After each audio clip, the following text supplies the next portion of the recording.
Dramatic performances are often associated with the theatre, but such appears to have moved to Nigeria's political scene, making home at the Inec office in Cross River State. The recently replaced Resident Electoral Commissioner, Dr. Franklin Berai, became the protagonist when he announced his resignation Thursday, August 8, to contest the forthcoming governorship election of Bayelsa State. In a swift reaction, INEC frowned upon the use of its premises to make such an announcement, while our National Commissioner and Director of Voter Education, Mr. Oluwole Osazeuzi, was quoted as saying, "I don't think we have the power to sack a rec, but withdrawn that delegated power so that Dr. Berai no longer functions as a rec of Cross River State. He has said he has even resigned anyway." Section 306 subsection 2 of the Constitution of the Federal Republic of Nigeria 1999 as amended reads, "The resignation of any person from any office established by this Constitution shall take effect when the writing signifying the resignation is received by the authority or person to whom it is addressed, or by any person authorized by that authority or person to receive it." Section 2, subsection 2 and 3 of INEC Establishment Act reads, "A member may at any time be removed from office by the President for inability to discharge the functions of his office or for any act of misconduct, but shall not be removed from office except in accordance with the provisions of this subsection." 3. A member may resign his membership by notice in writing addressed to the President, and that member shall, on the date of the receipt of the notice by the President, cease to be a member.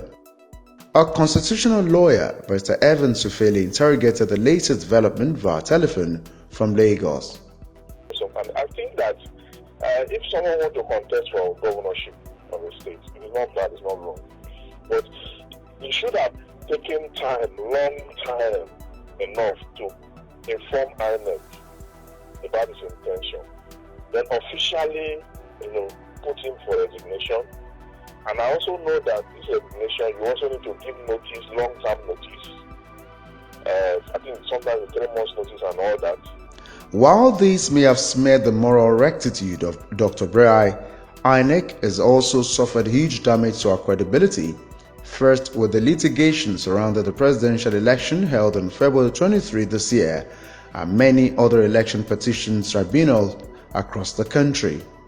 As of July 22, 2019, INEC announced that in an election it superintended a month ago, it has withdrawn and reissued 87 certificates of return. The Commission withdrew 3 from the APC and issued to NNP, A and NRM. 44 were withdrawn from APC and reissued to the PDP, while the Commission withdrew 40 from the APC and reissued to APC candidates. Records show that INEC's recs have an unsavory history. In the 2015 elections, over 202 INEC officials were indicted in a sleaze totaling 23.29 billion naira. 3 staff of the Ogun State Office of the Independent National Electoral Commission (INEC) were brought before Justice Muslim Hassan of the Federal High Court in Ikoyi on the allegation of receiving a total of 179 million naira during the 2015 general election to pervert the electoral process.